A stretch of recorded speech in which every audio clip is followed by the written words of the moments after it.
You know, there's a lot of things in life we can measure. We can measure how tall you are. We can measure what you weigh. We can measure your closing percentage in sale. But how do you measure mental and emotional toughness? Pain tolerance is one of the biggest factors of someone who can handle pressure. Because the whole idea of pressure is there's pain. That pain could be embarrassment. That pain could be, I don't know if I can handle this. That pain could be a lot of different things. You know, Ralph Waldo Emerson once said, the difference between a hero and an average person is that the hero goes 5 minutes longer. Meaning the hero can handle the pain 5 minutes longer than the other person. Chadwick Boseman just died. Okay, here's a man that did Jackie Robinson. He did Black Panther. The guy's a great speaker. Guy had colon cancer, none of us knew about it. Let me get this straight. He's had colon cancer for 4 years and the world doesn't know about it? Aren't we living in a time where you're supposed to expose all your problems at any given moment? Aren't all these Huffington Post experts telling people, publicize your pain and share it with the world? Well, Chadwick Boseman says, no, it's none of your business. It's my problem. It's my pain. Never use it as an excuse to not make those movies. I watched both of them. You never made that as an excuse to make Black Panther and to make a bunch of other things this guy did. Never showed hurt. But there are some people that really enjoy being sick. They like the attention, they like the motivation, they like to use it as an excuse. Well, you know, it's my sugar acting up again. They just enjoy being sick. They make up diseases, hypochondriacs, creating afflictions, excuses to limit them from getting better. I can't relate to it because I want to get well as quick as possible. Some people like being ill because they can then do whatever they want to do and blame it on how they grew up. That becomes your excuse for your temper tantrums and your rages and your obsessions and your excesses. You always categorize it, I'm drinking because of the way I was raised. A set of twins was raised by an alcoholic father, and one of them grew up and became an alcoholic, and they said, you're acting just like your daddy. He said, why are you an alcoholic? He said, because I was raised by an alcoholic.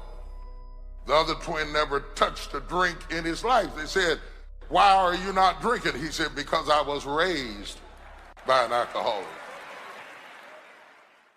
Think about it. One way you measure toughness is just look how much people show hurt. Chadwick Boseman, rest in peace, passes away. 4 years has colon cancer, no one knows about it. He goes to the doctor. That means that this doesn't mean he's not taking care of his body. He's going to the doctor, but he doesn't advertise his pain. Sometimes it's just good not to advertise your pain. Sometimes it's good to not just tell the whole world what you're going through. I'm not telling you don't talk about it with a group of people. I'm not telling you have some private conversations with certain people. I do believe in the ability to have some kind of a form of a release. But the way people are doing it right now, posting everything on Instagram, all this other stuff, what's the point behind it? You need attention? Is that what you need? Mental toughness people are not looking for attention.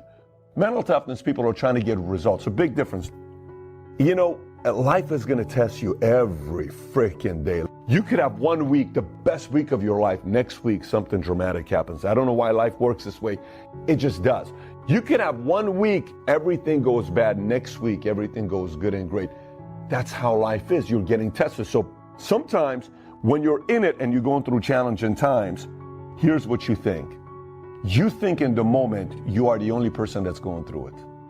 It's a problem, by the way. You're going to be tested in your marriage while you're running a career.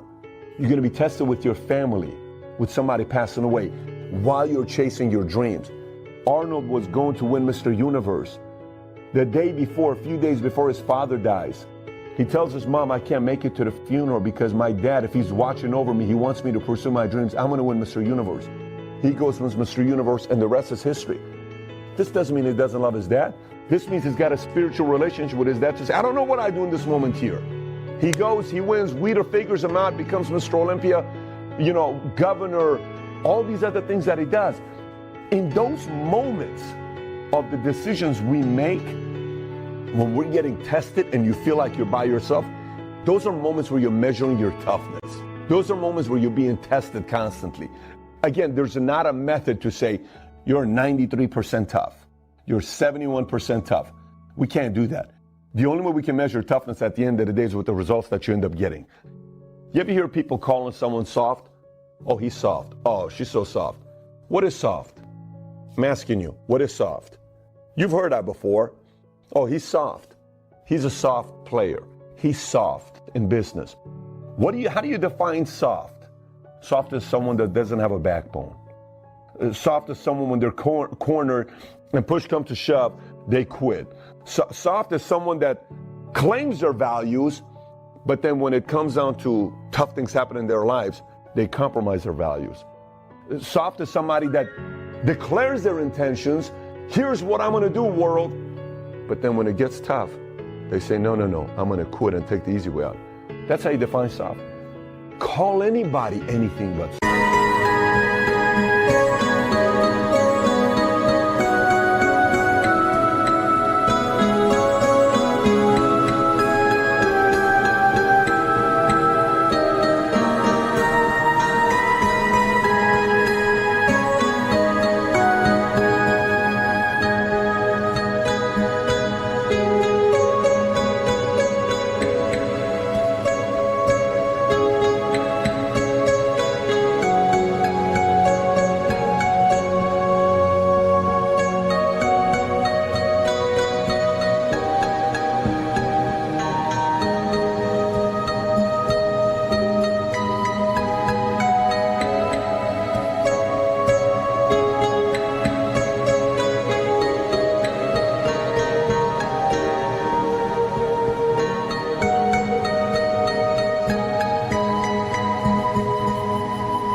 Do you understand like how bad of a thing it is to be called soft?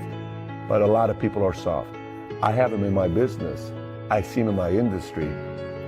There were many times in life where in my mind, I was about to choose the soft decision. Many times in my life. This whole Ralph Waldo Emerson concept about, the only difference between a hero and an average person is the fact that he can take the pain 5 minutes longer. That's the thing. So if you're watching this right now saying, how does that relate to me? Ask yourself, how do you react when tough times show up? How do you react when you're getting tested? How do you react when you have your pain? How do you do under pressure? How do you do it? And by the way, every single time you escape pressure and you say, well, the next time it happens, I'm not going to run. No, that's not how this thing works. Your memory remembers the last 3-4 times how you handled pressure. And it just reacts to the same way you've been doing your entire life. So if you say, well, this didn't work out, I'm going to go to the next thing, you're going to do the same thing again and again and again and again. Pressure sucks. Being tested sucks. There's nothing about it when you're in it that's exciting. Nothing about it that's exciting when you're in it. But there's a lot of great things about it when you come out of it. There's a lot of exciting things about it when you leave it. And all of a sudden you're looking at victories taking place. So moving forward, you want to build toughness, you want to be known somebody that gets things done and you're not soft, the next time you're going to say you're going to do something, do it. The next time you're in a pressure type situation where it sucks and you have the ability to lose and be embarrassed, tolerate the pain a little longer. Go a little longer. The next time you're in a moment that you don't really like being in and it's embarrassing, go a little longer. The next time you're going through pressure type situations where you're being tested, talk to yourself.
actually talk to yourself and say, hey, didn't Ralph Waldo Emerson say the difference between a hero and an average person is that you go 5 minutes longer? I'm gonna go 5 minutes longer. Our body can handle a lot of pain that we don't know about. I'm gonna push my body to that level. I'm gonna push it and test my limits. That's the beautiful part about life. And I know I've said before that knowledge is the most important thing, but the reality is if you don't have the strength or actually the health to back that up or even to function as a human being physically, then your knowledge and your mental strength doesn't really even matter. So that comes into play. And being big and strong is also totally useless if you're mentally weak and you quit. Now, being mentally strong should actually lead you to being physically strong, because if you are mentally strong, then you can work and train to become physically strong. But if you're mentally weak, then you will not hold the line on the good foods and the good workouts, and you won't get physically strong or healthy. So train your physical strength and exercise your mental strength by doing the right things, the hard things, the things you know you're supposed to do. Do them. And be as strong as you can mentally, physically, and emotionally for yourself, for your team, for your family. Hold the line and be strong.